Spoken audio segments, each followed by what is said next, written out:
You will hear a number of different recordings, and you will have to answer questions on what you hear.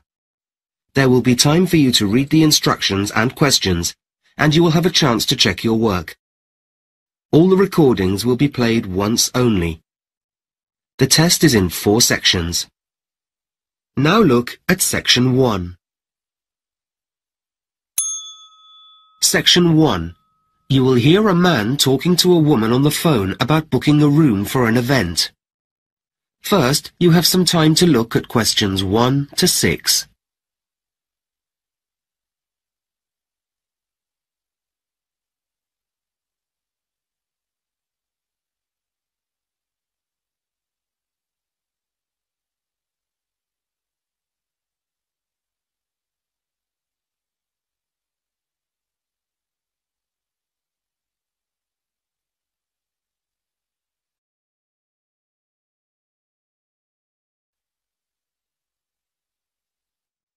Now we shall begin. You should answer the questions as you listen, because you will not hear the recording a second time. Listen carefully and answer questions 1 to 6. Silverton Hall event booking. Jenny speaking. How can I help you? Oh, hi. I'd like to book the hall for an event that I'm planning to hold. What date did you have in mind? Well, I was hoping for the 15th of January. Let me just check. That's a Friday, isn't it? No, it's a Saturday. Ah, just a minute. I'm looking at last year's calendar. Yes, you're right. We have something on in the afternoon, I'm afraid, but the evening is free. Great. I was hoping to have it in the evening. Okay, and what times were you thinking of? Well, the event is from 8 p.m. until 11 p.m. But I suppose we'll need to book it a bit earlier to set everything up, and a bit later to clear up at the end. Yes, you will. So, shall we say 7:30 to 11:30? Would that be okay? Yes, that'll be fine. So, what kind of event is it? Well, I'm organising a concert. Some of my friends and I play musical instruments, so we're hoping to get together and we're inviting all of our friends to come along. Oh, that sounds like fun. What do you play? The guitar. And my friend Jack plays several instruments. Great. So how many guests are you planning on? Well, I'm not sure, but probably about 60. That's fine. Thanks. Can I just mention that some of them are disabled? I assume that'll be all right and that access won't be a problem? Of course. We have special facilities and we've made some improvements recently as well. Great. So what about food? Do you have any thoughts on that? Yes, I thought we'd have something simple. I don't want anything complicated like a buffet or a 3-course meal. So just sandwiches, really, and also something to drink, if that's okay. I've got that. So, if you're playing music, do you have your own equipment? Because if not, we can provide that for you. Yes, we have our own equipment. We have our own instruments and microphones and amplifiers. We have everything except for a piano, which would be very useful. Would it be possible for you to provide one? Yes, of course. I'll make a note of that. Before you hear the rest of the conversation, you have some time to look at questions 7 to 10.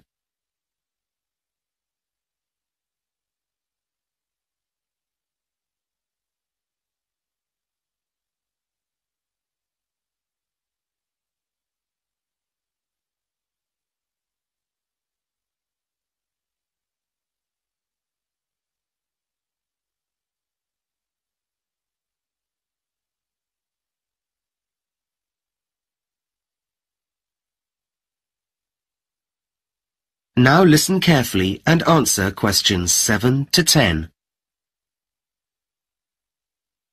Now, I don't know if you're aware, but parking has become a bit of a problem around the hall. Well, actually, it's a problem all over the centre of town, and so we do offer some transport solutions. Oh, well, we were planning on driving to the hall.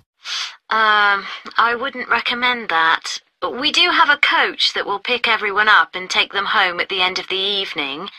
It costs a bit extra, but does work out cheaper than taking taxis. Would you be interested in that? Yes, please. And I guess that would be easier than trying to park all our cars. It certainly would. Now, I think I have all the details. Let me just add up the costs.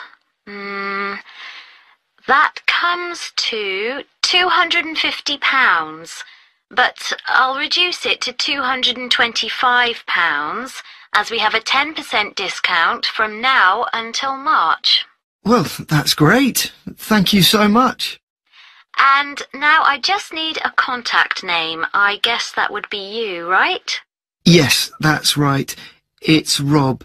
Okay. And your family name? It's Yasovsky. I'll spell that for you. It's Jezowski.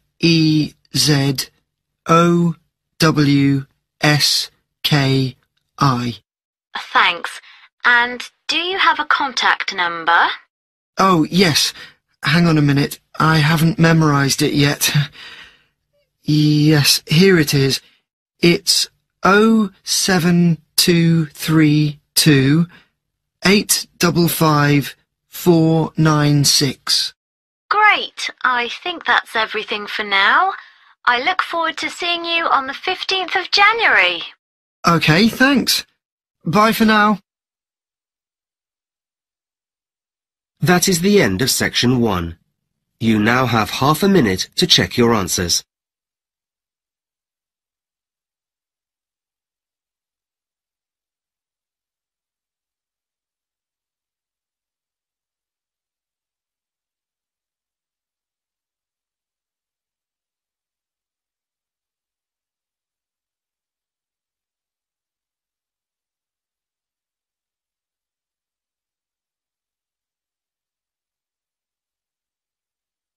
Now look at section 2.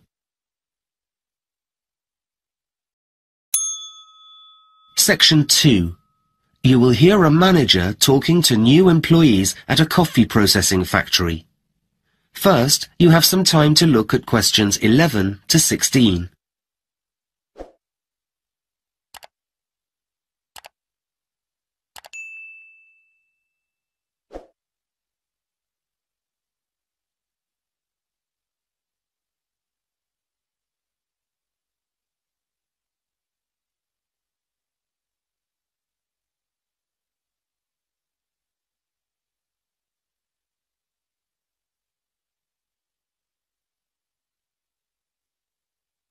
Now listen carefully and answer questions 11 to 16. Welcome to Coffee Incorporated, where you'll be starting work next week. Today's all about orientation, so first I'm going to talk you through the coffee processing that we do here at the factory. Coffee beans are like a stone inside a fruit, and in what's known as the wet process, the outer covering of skin and fruit is removed before the beans are dried. Wet processing involves the fruit being immersed in water in order to sort which fruit can and can't be used. Any bad fruit will float and can be thrown out at this point. This reduces levels of pollution from dirty waste that some other methods produce, though, admittedly, some people do say the wet process reduces flavor, too. After the fruit has been removed, we are left with the beans, which have to be dried to a water content of about 10% before they can be used to make coffee. We do this by machine. This is the way it's done where there are limits in terms of workspace, as is the case here. An alternative drying method is natural drying, which requires the beans to be spread out on special ground areas or tables in the sun. The air is better able to circulate around the beans in the natural method of drying, but it does increase the number of workers required. After the beans are dry, we go on to a process called polishing. This makes extra sure that the beans are completely clean. Some experts believe polishing damages the taste of the coffee, but that's a matter of opinion. And while polishing isn't actually required, we do it here to avoid the possibility of any remaining skin causing problems during roasting. Once the beans are fully clean, they're sorted by size and weight. This is also carried out by machine. The beans are blown through the air, and the ones that land in bins near the air source are the heaviest and best and will be made into the top quality brands, whereas the ones that fall further away are likely to produce a poorer flavor, though they will still be used for blending and making instant coffee and so on. Beans can also be sorted by color. This is the most difficult and time-consuming task, as it's done by hand and needs workers with expertise and experience. Once the sorting is completed, the beans are roasted and stored ready for distribution. Before you hear the rest of the talk, you have some time to look at questions 17 to 20.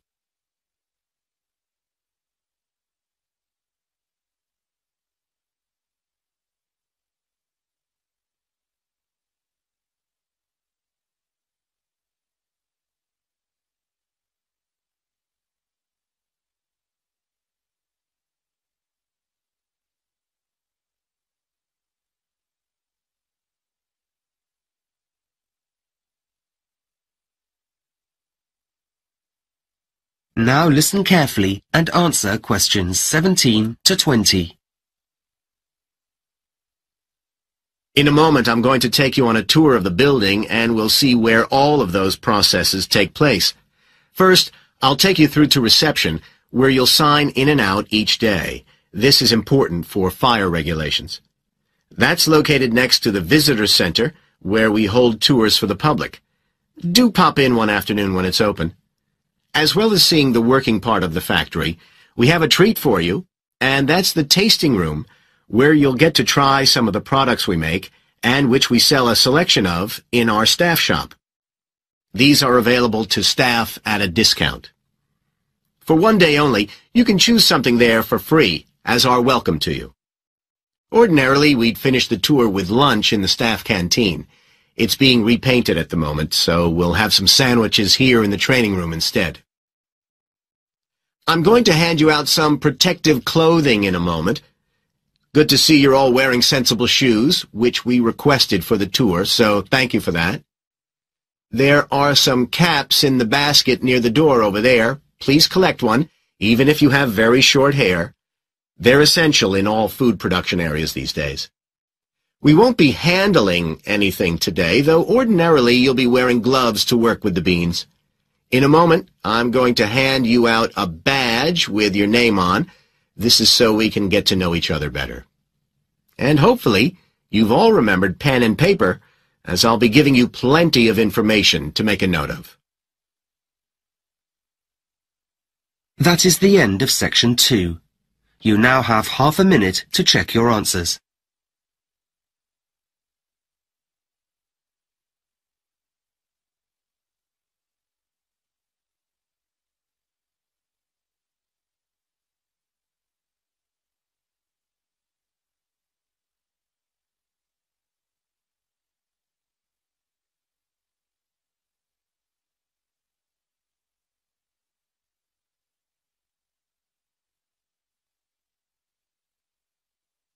Now look at section 3. Section 3. You will hear a student called Tim discussing his dissertation proposal with his tutor. First, you have some time to look at questions 21 to 26.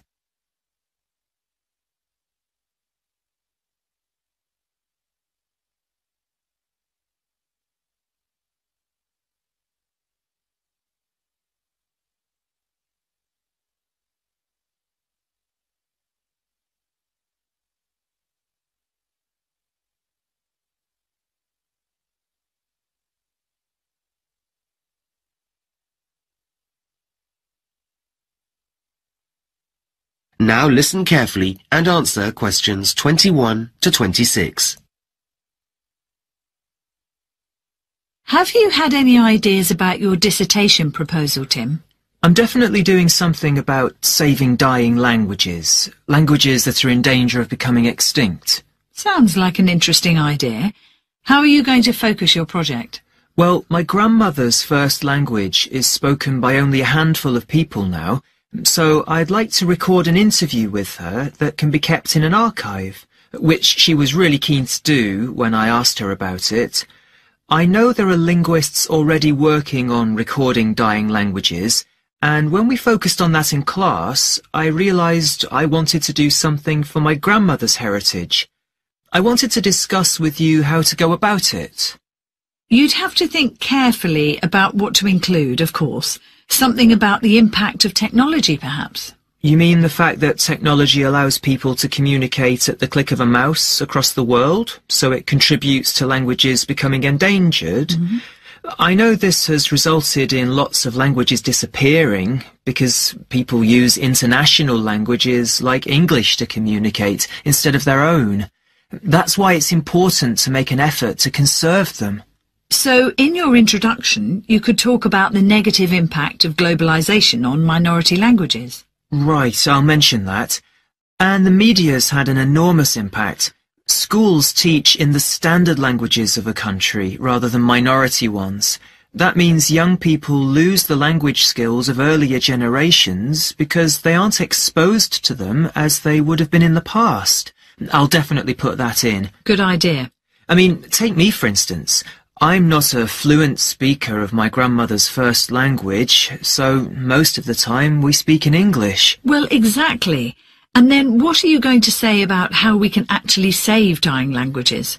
Well, I realise that there are organisations working to conserve them by creating libraries of audio and video material that document and conserve languages for future generations. That's what I'd like to contribute to. Though I doubt whether it's possible to save my grandmother's language. There are so few people who speak it, I can't see why anyone would try to revive it. I don't think it's going to become anyone's first language again. Though if I do this, at least there will be a record of it. And it may be that recording minority languages can save some of them from dying out.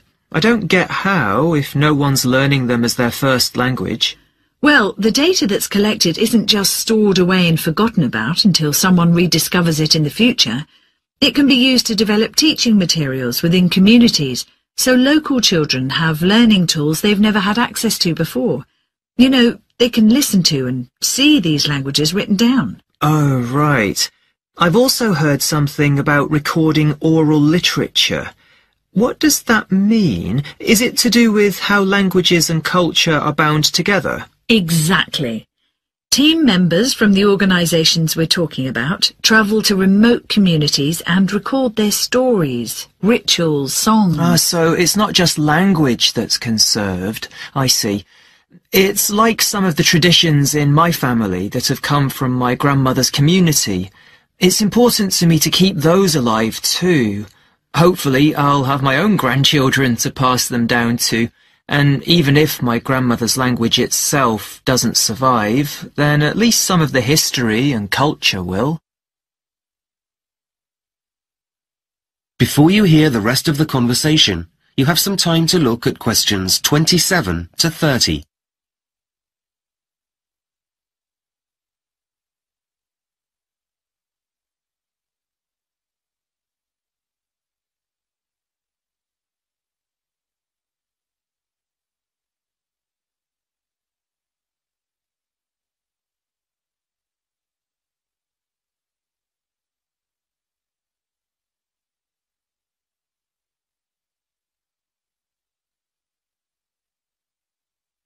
Now listen carefully and answer questions 27 to 30.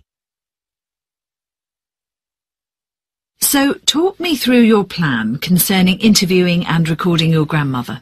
I want it to be useful. I'm not sure what I should be asking her to talk about that's going to get the best language samples.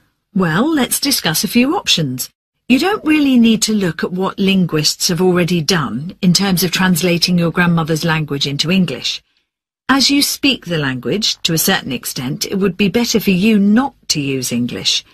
You want to collect samples of her speaking in her first language, rather than asking her to translate things. So, once I've got some recordings, should I concentrate on looking at grammatical forms? Well, not necessarily. A better approach would be to focus on certain words, especially those for things which people don't use anymore, like in the home or on a farm.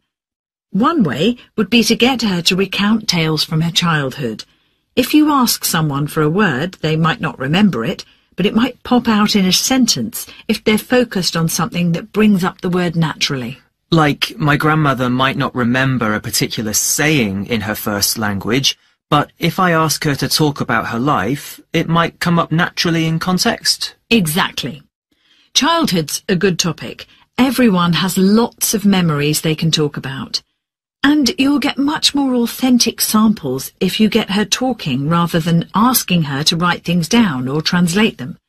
You will, of course, have to produce a written version eventually yourself, but that's quite different. Okay. Now, what about the practicalities of doing the recording? I thought I'd do a few shorter meetings rather than one long one. I read something about that giving me some time to think about what we've spoken about, and then I'll have a chance to clarify stuff afterwards. Good, yes. Let the audio run and listen to it the same day. If you leave too long between recording and listening, there might be some things you don't remember properly. It's not necessary to make a written record of it straight away, though. Right. Do you think it might help to say when and where we did the interviews? Without doubt. But keep it small scale so it's easier to manage. Covering as much as you can seems like a good idea. It could lead to confusion, though. Yes, I get that. That is the end of section 3. You now have half a minute to check your answers.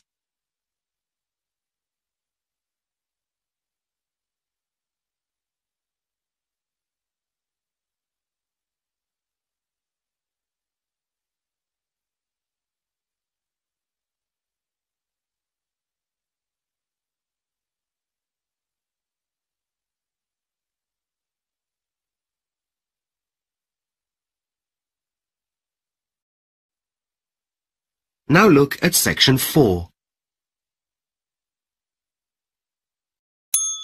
Section 4. You will hear a lecture about the history of time measurement. First, you have some time to look at questions 31 to 40.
Now listen carefully and answer questions 31 to 40.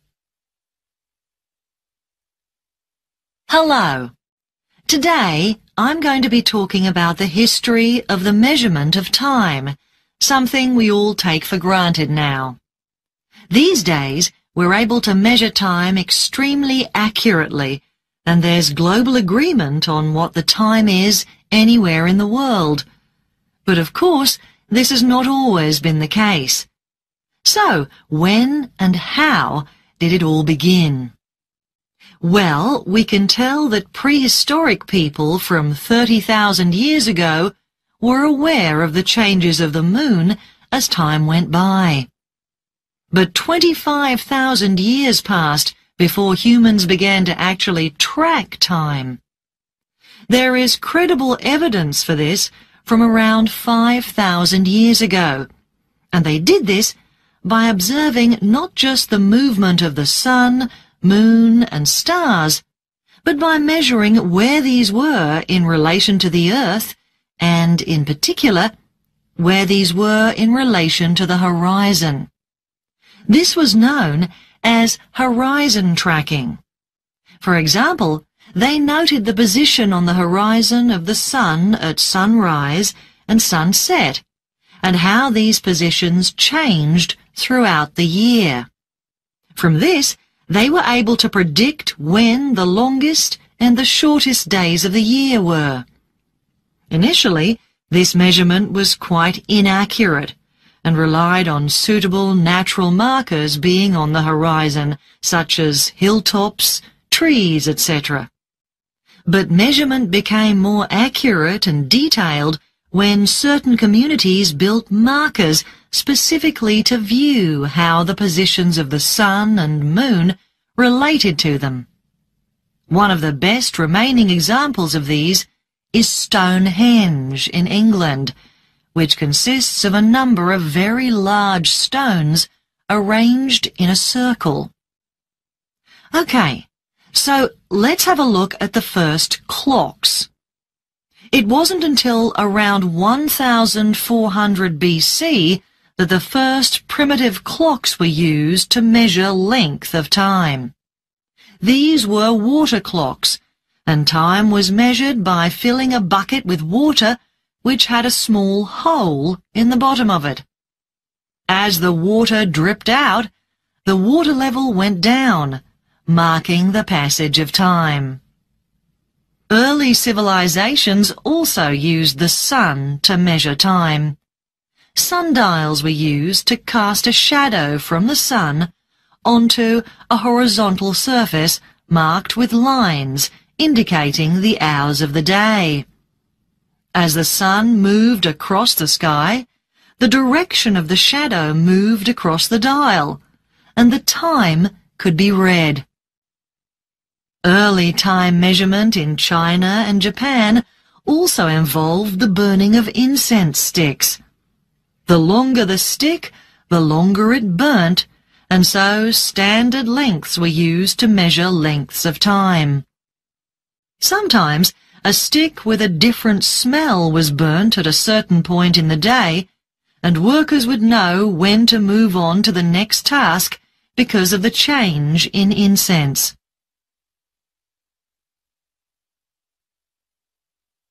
Let's now look at mechanical clocks. The first evidence of these is in the late 13th century in Northern Europe. They were made of iron, rather large and heavy, and the wheels of the clock were driven by a weight, which slowly descended. Initially, mechanical clocks didn't have a clock face and just struck a bell every hour. They were also only accurate to the nearest quarter of an hour, but it didn't matter if the time wasn't quite right, because there was only one clock in each community. However, when people travelled to other communities, they discovered the time there was different. This first became a real problem with the introduction of the railways in the 1840s. Up until then, sundials had been the most accurate way of telling the time, but these were dependent on shadows made by the sun, and this was too inaccurate for producing timetables. This meant that there was a need for a nationally agreed time system, and in 1847, the time at Greenwich in London was taken to be the point on which the national time was based. There was inevitably a lot of resistance to this in the middle decades of the 19th century. People in other places, like Bristol, for example, wanted their own time and didn't want to be dictated to by London. An even bigger problem came a few years later with the need for a globally recognized time system. International shipping at that time used maps on which Greenwich was the main reference point. As zero longitude passed through Greenwich, it was decided at a conference in Washington that all longitude would be calculated east and west from there. So then it made sense to use Greenwich to also measure time for the whole world, starting at the observatory at midnight. People could therefore be confident that when it was 8 a.m. in California, it was 5 p.m. in Paris every day. That is the end of section 4. You now have half a minute to check your answers.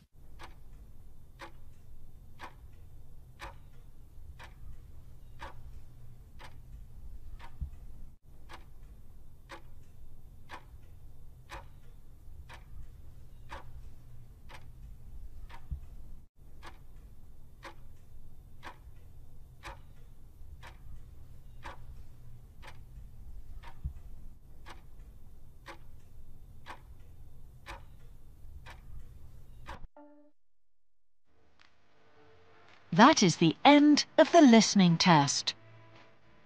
In the IELTS test, you would now have 10 minutes to transfer your answers to the answer sheet.